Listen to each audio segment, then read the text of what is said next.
আসসালামু আলাইকুম প্রিয় চাকরি প্রত্যাশী ভাই বোনেরা, আশা করি আপনারা ভালো আছেন। আজকে আমি চাকরির পরীক্ষায় কমন 10টি অঙ্ক করাবো যেগুলো বারবার ঘুরে ফিরে আসে। সো ভিডিওটি স্কিপ না করে সম্পূর্ণ দেখার জন্য অনুরোধ রইল। আর ভিডিওটি ভালো লাগলে অবশ্যই একটা লাইক দেবেন। প্রথম গণিতটা বলা আছে 60 মিটার দীর্ঘ একটি ট্রেনের গতিবেগ ঘন্টায় 48 কিলোমিটার। রেল লাইনের পাশে একটি খুঁটি অতিক্রম করতে ট্রেনটি কত সময় লাগবে? এই গণিতটা আমরা করব। দেখেন এখানে 48 কিলোমিটার, আমরা জানি 1 কিলোমিটার সমান সমান 1000 মিটার। কি জানি আমরা? 1 কিলোমিটার সমান সমান 1000 মিটার সমান সমান 1000 মিটার। ঠিক আছে। আর 1 ঘন্টা সমান সমান কি? 1 ঘন্টা সমান সমান আমরা লিখতে পারি 3600 সেকেন্ড। 3600 সেকেন্ড। ঠিক আছে, এতটুকু আমরা লিখলাম। এখন এখানে দেখেন বলা আছে ঘন্টায় 48 কিলোমিটার যায়, তার মানে কি 48,000 মিটার যায় 3600 সেকেন্ডে ট্রেনটি। ঠিক আছে, তাহলে আমরা লিখবো 48,000 মিটার যায় ট্রেনটি, 48,000 মিটার যায় কত? 3600 সেকেন্ডে। 3600 সেকেন্ডে।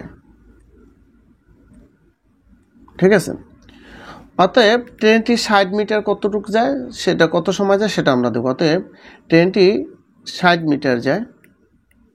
তাহলে কিভাবে সাজাবো আমরা? এখানে 3600 থাকবে উপরে, এই 60 যাবে উপরে, আর 48,000 এটা যাবে নিচে। আমরা 1 দিয়ে লিখতে পারতাম, তো আপনারা এখনও আমি জানি আপনারা মোটামুটি ভালোই পরিপক্ক, সেই জন্য ডাইরেক্ট করে গেলাম। হ্যাঁ, এই শূন্য কাটলাম, এই 2 শূন্য এই 2 শূন্য কেটে দিলাম। 6 8 48, 4 দ্বিগুণে 8, 4 9 36। তাহলে এখানে কি রইল দেখেন, 9/2 সমান সমান এটা ভাগ করলে আমরা লিখতে পারি কত? এটা ভাগ করলে আমরা লিখতে পারি 4.5 এত সেকেন্ড। ঠিক আছে, তাহলে আমাদের সঠিক উত্তর কোনটা? এই ক নাম্বারটা। বোঝা গেল? আমরা পরবর্তী গণিতে চলে যাচ্ছি। 2 নম্বর গণিতটা বলা আছে দুটি সংখ্যার অনুপাত 5:6 এবং তাদের গসাগু 8 হলে তাদের লসাগু কত? আমরা এই গণিতটা এভাবে করতে পারি। ধরি সংখ্যা দুটি 5x ও 6x, এই ধরলাম 5x এবং 6x। এখন এদের গসাগু কত দেখেন, লসাগু কত গসাগু কত সেটা আমরা বের করি। অতএব সংখ্যা দুটির লসাগু,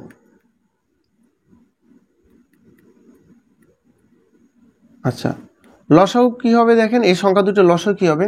লসাগু কি কমন আনকমন সব?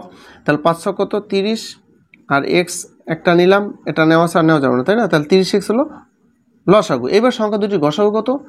অতএব গসাগু, সংখ্যা দুটির কি গসাগু, আমি কিন্তু শর্টকাটে আমার কথাগুলো খেয়াল করবেন। হ্যাঁ, আচ্ছা গসাগু কত হবে? গসাগু কি? গসাগু শুধু কমনটা, তো এই সংখ্যা দুটোর গসাগু কি হবে? এখানে কমন আছে x, তাহলে x হচ্ছে গসাগু। হ্যাঁ, আচ্ছা একটু লিখে দিই, গসাগু সংখ্যা দুটির গসাগু কত? গসাগু হচ্ছে x। এখন এখানে বলা আছে গসাগু কত? 8। তাহলে আমরা লিখতে পারি প্রশ্ন মতে x = কত? 8। হ্যাঁ, এখন লসাগু কত? তাহলে লসাগু কত আছে দেখেন, লসাগু ধরছি আমরা কত? 30x, 30x, তাহলে 30 আর x এর মান হচ্ছে কত? 8। এ হলো 8। তাহলে 8 শূন্যের 0, 3 8 24। তাহলে কি এ হচ্ছে উত্তর। তাহলে আমাদের লসাগু কত হবে? লসাগু হবে 240। 240 কোথায় আছে? এই যে গহ নাম্বারটা, সঠিক উত্তর এটা। ওকে, 3 নম্বর গণিতটা বলা আছে নৌকা স্রোতের গতিবেগ ঘন্টায় যথাক্রমে 10 ও 5 কিলোমিটার। নদীপথে 45 কিলোমিটার দীর্ঘ পথ একবার অতিক্রম করে ফিরে আসতে কত ঘন্টা সময় লাগবে? এখানে দেখেন আমি একটু ডেমো এঁকে দিচ্ছি। এই ধরেন হচ্ছে নদীপথটা, হ্যাঁ, আর এই হচ্ছে নৌকা, এই হচ্ছে আপনার ধরেন নৌকা। হ্যাঁ, এখন অনুকূলে আমরা ধরলাম এই 45 কিলোমিটার দীর্ঘ এই পথটা ধরলাম কত? 45 কিলোমিটার। বিষয়টা বুঝেন, একবারে পানির মতন বুঝাই দিচ্ছি আমি। হ্যাঁ, 45 কিলোমিটার এই নদীপথের দৈর্ঘ্য। এখন নৌকাটি ধরেন যাওয়ার সময় আমরা ধরলাম অনুকূলে যাচ্ছে। অনুকূলে বলতে কি বোঝাচ্ছে? নৌকাও এদিকে যাচ্ছে, স্রোতও এদিকে যাচ্ছে, এটা হচ্ছে অনুকূলে। হ্যাঁ, আর প্রতিকূলে কি? নৌকা ধরেন ওদিকে যাচ্ছে, স্রোত এদিকে আসছে, মানে উল্টা, সেটা হচ্ছে প্রতিকূলে। এখন আমরা দেখব অনুকূলে নৌকাটির বেগ কত, সেটা আমরা দেখব। অনুকূলে বেগ, হ্যাঁ, তাহলে আমরা লিখব অনুকূলে নৌকাটির অনুকূলে বেগ নৌকাটি অনুকূলে বা স্রোতের অনুকূলে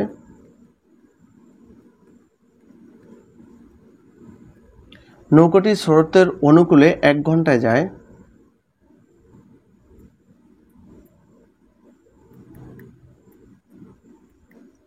এক ঘন্টায় যায় কত দেখেন, স্রোতের অনুকূলে বলতে কি নৌকার প্রকৃত বেগ এবং স্রোতের বেগ। তাহলে নৌকার বেগ হচ্ছে 10, স্রোতের বেগ হচ্ছে কত 5, তাহলে কত হলো 15 কিলোমিটার।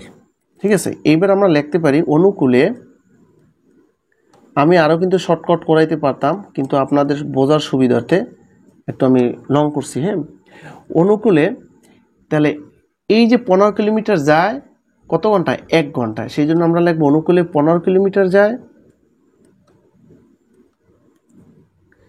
15 কিলোমিটার যায় কত ঘন্টায়, 1 ঘন্টায়। ঠিক আছে, অতএব অনুকূলে নৌকাটি কত 45 কিলোমিটার, 45 কিলোমিটার যায়। তাহলে কত হবে দেখেন, 4 5 45 ভাগ হচ্ছে 15 সমান 3 15 কত 45, 3 ঘন্টা। তাহলে অনুকূলে নৌকাটির সময় লাগে কত যাইতে, 45 কিলোমিটার যাইতে সময় লাগে 3 ঘন্টা।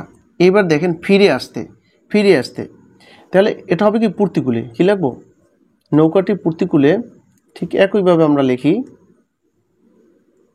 নৌকাটি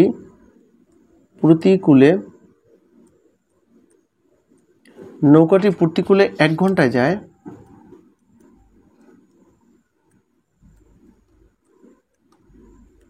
প্রতিকূলে 1 ঘন্টায় যায়। এখন প্রতিকূলে বলতে কি বুঝাবে, অর্থাৎ নৌকার বেগ থেকে স্রোতের বেগ বাদ যাবে। তাহলে 10 কিলোমিটার হচ্ছে নৌকার বেগ, এখান থেকে স্রোতের বেগ 5 বাদ যাবে, সমান সমান কত, তাহলে 5 কিলোমিটার। তাহলে আমরা লিখব নৌকাটি প্রতিকূলে 5 কিলোমিটার যায়।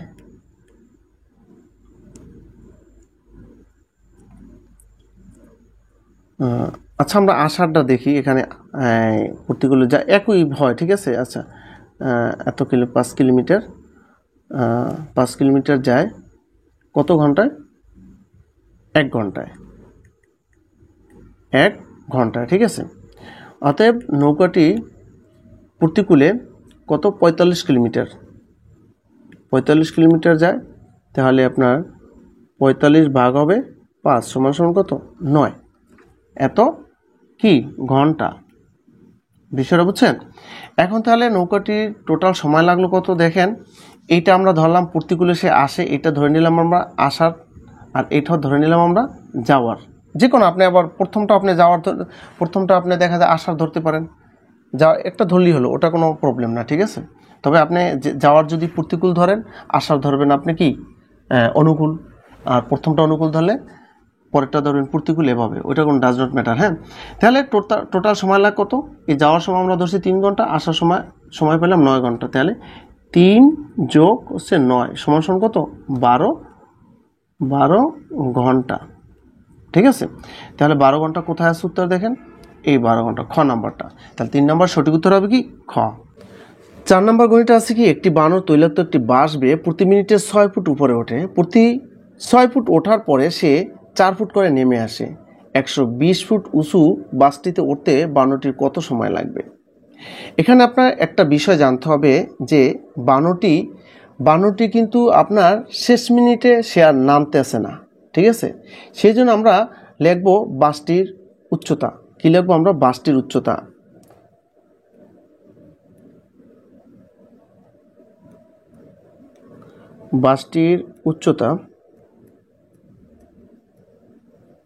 বাসটির উচ্চতা কত, টোটাল হচ্ছে আপনার 120। এখান থেকে আমরা 6 বাদ দেব, থাকে কত 114 ফুট। ঠিক আছে, বিষয়টা বুঝেন। হ্যাঁ, এবার আমরা লিখব কি যে বানরটি প্রতি মিনিটে ওঠে কয় ফুট, সেটা একটু লিখি। বানরটি প্রতি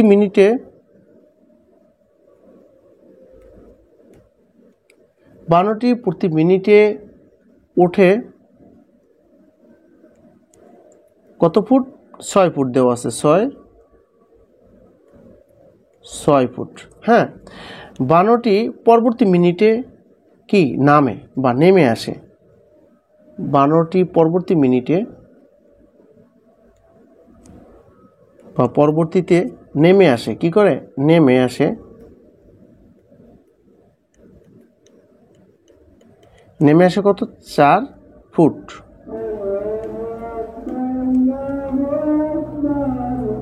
4 ফুট। তাহলে এখানে দেখেন প্রথম মিনিটে ওঠে 6 ফুট এবং পরবর্তী মিনিটে নাম এসে 4 ফুট, ঠিক আছে। তাহলে 2 মিনিট, তাহলে কি লিখবো আমরা 12টি 2 মিনিটে, 2 মিনিটে ওঠে কতটুকু সেটা আমরা লিখবো, 2 মিনিটে ওঠে। তাহলে 6 থেকে 4 বাদ দেব, থাকে কত 2 ফুট,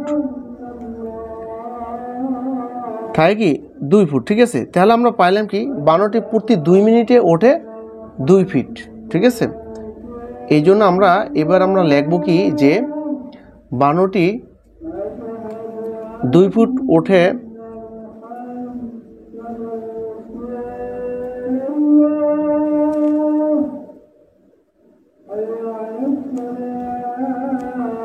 দুই ফুট ওঠে কত মিনিটে, 2 মিনিটে,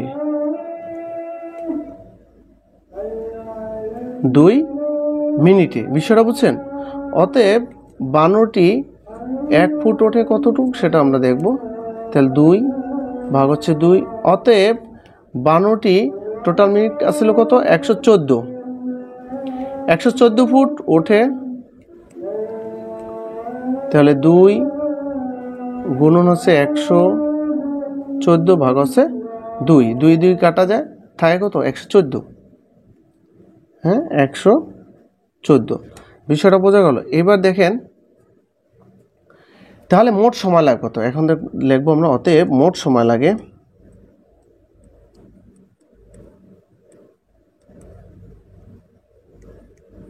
12টির বাসটির উপরে উঠতে মোট সময় লাগে কত 114, যাই হবে তার সাথে 1 যোগ দিয়ে দেবেন, ঠিক আছে। সমান সমান কত 115 মিনিট। বোঝা গেল। তাহলে সঠিক উত্তর এখানে কি হবে, 4 নাম্বার সঠিক উত্তর হবে ঘ নাম্বারটা 115 মিনিট। এই হচ্ছে উত্তর। 5 নম্বর গণিতটা আছে কি, কোনো পরীক্ষায় পরীক্ষার্থীর 80% গণিতে এবং 70% বাংলায় পাশ করলো, উভয় বিষয়ে পাশ করলো 60%, উভয় বিষয়ে শতকরা কতজন ফেল করলো। আমরা এখানে প্রথমে লিখবো কি শুধু গণিতে পাশ করে, কি লিখবো শুধু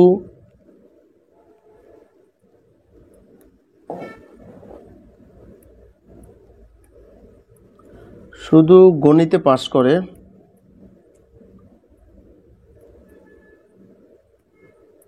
শুধু গণিতে পাশ করে। তাহলে 80% থেকে বাদ দেবো আমরা 60%, সমান সমান থাকে কত 20%। এবার আমরা লিখবো শুধু বাংলায় পাশ করে, শুধু বাংলায় পাশ করে 70%, এর থেকে বাদ দেব বিয়োগ দেব কত 60%, তাহলে কত রইল 10%। এখন আমরা লিখবো মোট পাস করে, এক কথা আপনি লিখতে পারেন, ঠিক আছে।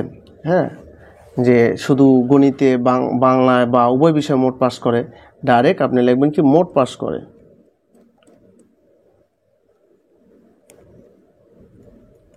মোট পাস করে তাহলে কত, এখানে দেখেন আছে 20%, যোগ আছে 10%, যোগ আছে উভয় বিষয় কত 60%, সমান সমান কত হইল 60, 80 আর 10 কত 90% পাস করে। তাহলে উভয় বিষয়ে শতকরা কতজন ফেল করলো। অতএব উভয় বিষয় ফেল করে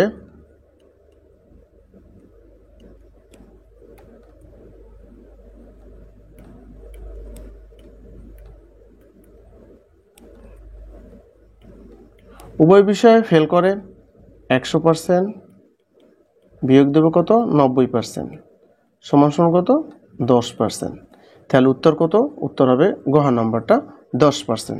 6 নম্বর বলা আছে যদি তেলের মূল্য 25% বৃদ্ধি পায় তবে তেলের ব্যবহার শতকরা কত কমালে তেল বাবদ খরচ বৃদ্ধি পাবে না। প্রায় পরীক্ষাতে কিন্তু এই গণিতটা আসে। হ্যাঁ, তেল দেওয়া থাকে অথবা চাল অথবা চিনি দেওয়া থাকতে পারে। আপনি একটা নিয়ম জানলে আপনি সবগুলোই পারবেন। হ্যাঁ, তাহলে আমরা প্রথমে লিখবো যে 25% বৃদ্ধিতে তেলের বর্তমান মূল্য। কি লিখবো 25% বৃদ্ধিতে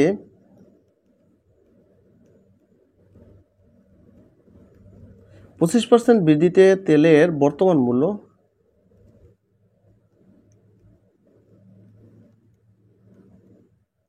কি, তেলের বর্তমান মূল্য কত হবে? 125 বাড়বে, ঠিক আছে, 125 টাকা। তাহলে আমরা লিখবো বর্তমান মূল্য 125 টাকা হলে পূর্ব মূল্য 100 টাকা।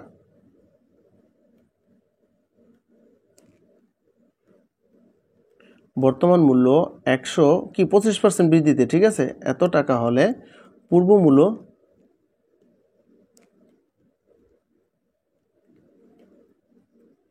মূল্য কত ছিল? 100 টাকা। অতএব বর্তমান মূল্য 1 টাকা না দিয়ে আমরা ডাইরেক্ট লিখতে পারি কি 100 টাকা হলে, হ্যাঁ, তো টাকা হলে পূর্ব মূল্য, তাহলে কত হবে দেখেন, 100 গুণন আছে 100 ভাগ হবে কত?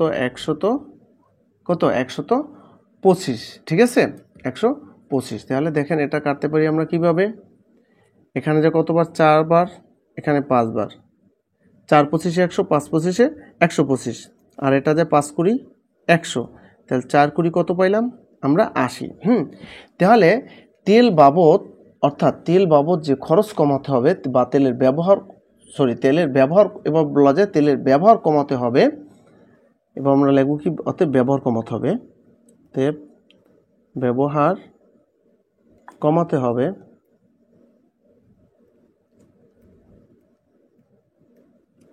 টোটাল 100, এর থেকে 80 বাদ দেন, সমান সমান কত? 20, তো 20%, হ্যাঁ, তেলের ব্যবহার তাহলে কত কমাতে হবে? শতকরা 20% কমাতে হবে। তাহলে সঠিক উত্তর কোনটা আমাদের? এখানে সঠিক উত্তর আছে ক নম্বরটা, ঠিক আছে, 20%। ওকে, 7 নম্বর গণিতটা বলা আছে ক ও খ একত্রে একটি কাজ 12 দিনে করতে পারে, ক একা কাজটি 20 দিনে করতে পারে, খ একা কাজটি কত দিনে করতে পারবে। এই গণিতটা আমরা করতে পারি, আমরা লিখতে পারি ক ও খ একদিনে কতটুকু করে সেটা আমরা লিখব, ঠিক আছে। ক ও খ একদিনে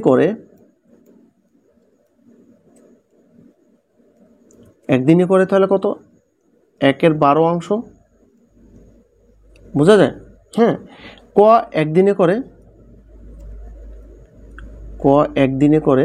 ক একা, হ্যাঁ, এভাবে লিখতে পারেন, ক একা একদিনে করে, ডাইরেক্ট লিখলাম, হ্যাঁ, একদিনে, ক একা একদিনে করে কত? তাহলে 1/20, এই যে এত অংশ। এখন খ একা একদিনে কতটুকু করে সেটা আমরা দেবো, তাহলে কীভাবে বের করবো? এখান দেখেন, ক খ একদিনে করে এত অংশ, ক একা একদিনে করে আবার এত অংশ। তাহলে এখানে ক খ এর একদিনের আছে, এখান থেকে যদি আমরা কয়েকটা বাদ দিয়ে দিই, এখান থেকে কয়েকটা বাদ দিয়ে দিলে আমরা খ একদিনে কতটুকু করে সেটা আমরা পেয়ে যাব। অতএব আমরা লিখব খ একা একদিনে করে, তাহলে বলছি কি 1/12 থেকে আমরা কয়েকটা বাদ দিয়ে দেবো, 1/20, এত অংশ, ঠিক আছে। এবার আমরা দেখি যোগ বিয়োগ করে দেখি, 20, 12 আর 20 এর লসাগু কত বের করি। লসাগু বের করতে জানেন তো? আচ্ছা দেখেন আমি দেখাচ্ছি, 2 দ্বারা কত যায়? 6 দিন 12, 10 দিন 20, আবার 2 দ্বারা যায়, তাই না? তাহলে 3, 5 দিন 10, তাহলে 3 5 15, 15 দিনে 30, 30 দিন কত? 60, ঠিক আছে। আর এখান থেকে তাহলে কত থাকে? 12 60 ভিতরে 5 বাং 60, 5 আঁকে 5 বিয়োগ 3 বার যায় 3, সমান সমান আমরা লিখতে পারি কি 60, আর এখান থেকে কত? 2, এটা যদি কাটি তাহলে 1/30, হ্যাঁ, 2 দ্বারা যদি কাটি 2 একে 2, 30 দিন 60, তাহলে এত অংশ। এটা করে কে? খ একা একদিনে করে 1/30 অংশ। এখন খ একা সম্পূর্ণ অংশ কত দিনে করে সেটা আমরা বের করব। এই জন্য আমরা লিখব খ এত অংশ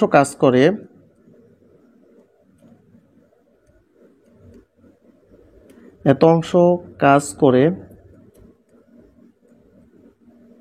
কত দিনে করে? একদিনে, এই যে একদিনে করে, ঠিক না, একদিনে। অতএব খ এক বা সম্পূর্ণ অংশ কাজ করে, সম্পূর্ণ কাজ করে, তাহলে দেখেন 1 30 যাবে উপরে, 1 যাবে নিচে, সমান সমান কত দিন? 30 দিন। এই হচ্ছে কিন্তু উত্তর। তাহলে সঠিক উত্তর কোনটা হবে? খ নাম্বারটা। 8 নম্বর গণিতে বলা আছে পিতার বর্তমান বয়স পুত্রের বয়সের 4 গুণ। 6 বছর পূর্বে পিতার বয়স পুত্রের বয়সের 10 গুণ ছিল। পিতা ও পুত্রের বর্তমান বয়স কত? আমরা এখানে লিখব কি, ধরি পুত্রেরটা ধরতে হবে, তাই না? ধরি পুত্রের বয়স, পুত্রের বর্তমান বয়স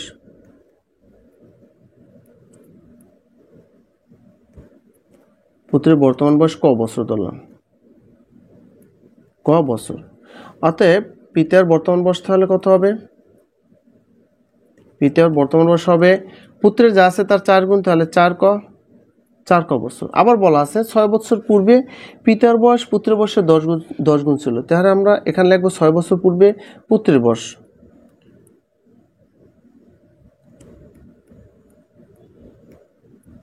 6 বছর পূর্বে পুত্রেরটাই ধরি আগে। 6 বছর পূর্বে পুত্রের বয়স,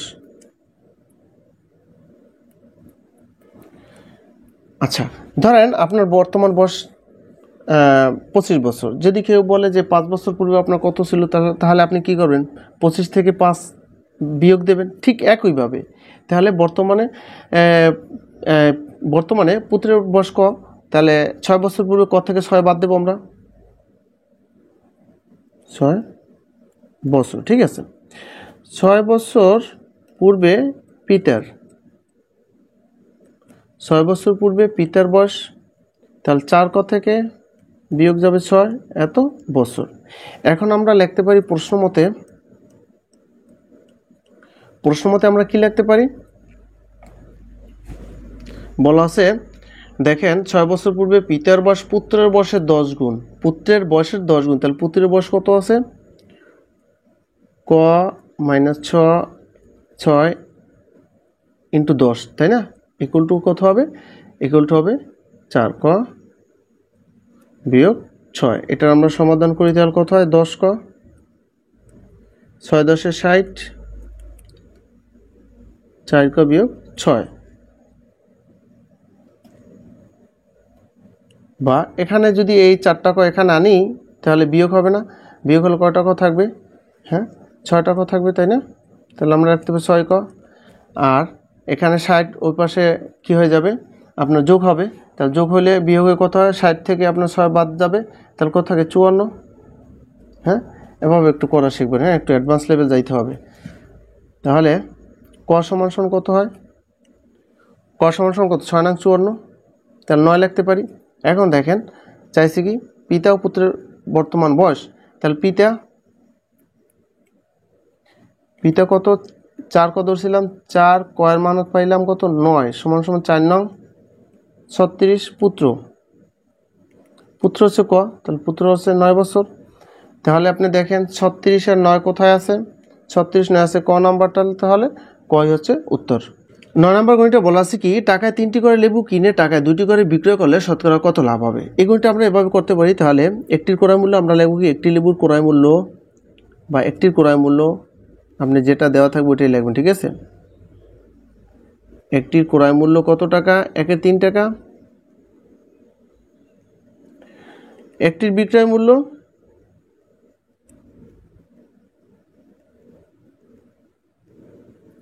তাহলে একটি লেবুর বিক্রয় মূল্য কত হবে? 1-এর 2 টাকা।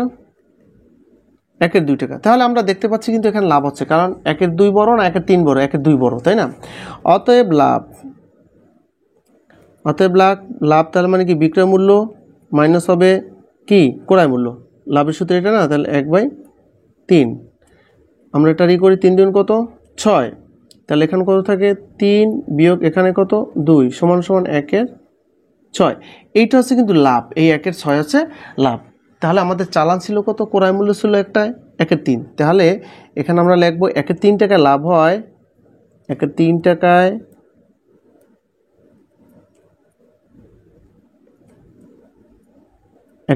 লাভ হয় কত টাকা? 1-এর 6 টাকা। অতএব 1 টাকায় লাভ হয় কত সেটা আমরা দেবো কি 1 টাকায় লাভ হয় কত, বা ডাইরেক্ট 100 টাকায় দিয়ে দিই। হ্যাঁ, অতএব 100 টাকায় লাভ হয় কত সেটা লিখি। তাহলে আপনার এখানে আছে কত? 1 গুণন এই 3 যাবে উপরে, হ্যাঁ, আর 6 100 যাবে উপরে, 6 যাবে নিচে, তাহলে এই 6 এলো এই 6, হ্যাঁ, তাহলে কতবার যায়? 2 বার, 3 দিন 6, আর এখানে যায় 50 বার, তো সমান সমান কত পেলাম আমরা? 50। তাহলে কত পার্সেন্ট লাভ হয় আমাদের? 50% লাভ হয়। আমরা পরবর্তী গণিতে চলে যাচ্ছি। 10 নম্বর গণিতে বলা আছে কোনো আসল 3 বছরে মুনাফা আসলে 5,500 টাকা, মুনাফা আসলে 3/8 অংশ হলে মুনাফার হার কত? এখানে আমরা এই গণিতটা একবার শর্টকাটে আপনি এভাবে করবেন, আমি যেভাবে করাচ্ছি। ধরি আসল 8 টাকা ও মুনাফা ধরি 3 টাকা। অতএব মুনাফা আসল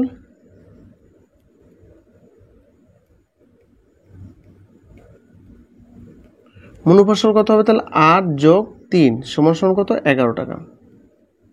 এবার আমরা লিখতে পারি অতএব মুনাফা আসল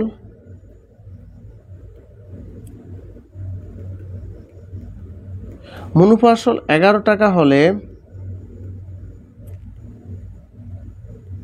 আসল কত টাকা? আসল হচ্ছে 8 টাকা, ঠিক আছে। অতএব মুনাফা আসল যদি আমরা 1 না দিয়ে ডাইরেক্ট 5,500 দিই, ঠিক আছে, 5,500 টাকা হয়, তাহলে আসল হবে কত টাকা?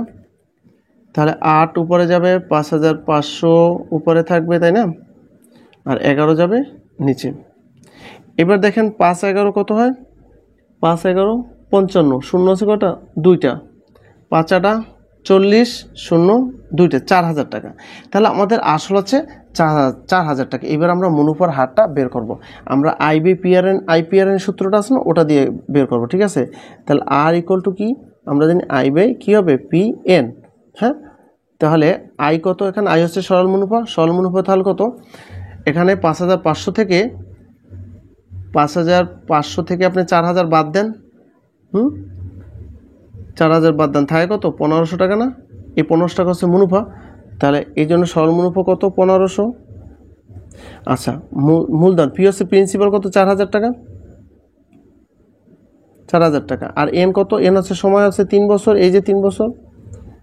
আর মুনাফার হারের জন্য 100/100 বা 100 যেভাবে দেন, হ্যাঁ। আচ্ছা, এবারে আমরা একটু কাটাকাটি করে নিই। এই 2 শূন্য, এই 2 শূন্য কাটা যায়, এই শূন্য কাটা যায়, এটা কত কাটা যায় দেখেন। এবার থাকে কি আপনার 3×50 কত? 150, হ্যাঁ। আচ্ছা, তাহলে 2 2 4, 25 2 50, তাহলে কী পেলাম আমরা দেখেন? 25/2। এটার ভাগ করলে কত হয়? 12.5 হয় না? 12.5, হ্যাঁ। তাহলে মুনাফার হার কত? খ নাম্বারটা হবে 12.5%। এই হচ্ছে উত্তর। তো ভিউয়ার্স, আজকে ভিডিওটি এ পর্যন্তই। আপনি যদি আমার চ্যানেল নতুন দর্শক হয়ে থাকেন, অবশ্যই চ্যানেলটি সাবস্ক্রাইব করবেন, আর ইতিপূর্বে সাবস্ক্রাইব করে থাকলে আপনাকে অসংখ্য ধন্যবাদ। তো ভালো থাকবেন ভিউয়ার্স, আসসালামু আলাইকুম।